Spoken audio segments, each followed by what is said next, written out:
नमस्कार दोस्तों, फिल्मी वार्तालाप में आपका स्वागत है। दोस्तों, भोजपुरी की मशहूर एक्ट्रेस आकांक्षा दुबे अब हमारे और आपके बीच नहीं रही। इसकी वजह यही है कि इन्होंने बनारस के एक होटल में फांसी लगाकर आत्महत्या कर ली, जिसकी वजह से इनकी मौत हो गई। आकांक्षा दुबे की मौत का जिम्मेवार इनकी मां ने समर सिंह और संजय सिंह को ठहराया है। इनका कहना है कि मेरी बेटी आत्महत्या नहीं कर सकती, इनका मर्डर किया गया है और इसी मर्डर केस में समर सिंह और संजय सिंह के नाम एफआईआर दर्ज कराई हैं।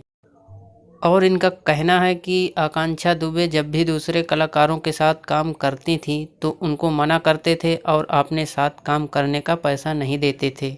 समर सिंह 3 साल से मेरी बेटी को बहुत टॉर्चर करते थे और मारते थे, पीटते थे, जिसकी वजह से उन्होंने मर्डर कर दिया।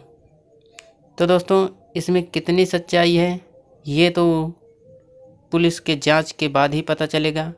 और आपका क्या राय है नीचे कमेंट करके ज़रूर बताएं। और वीडियो अच्छी लगी हो तो वीडियो को लाइक कर दें और चैनल को ज़रूर सब्सक्राइब कर लें। जय हिंद, धन्यवाद।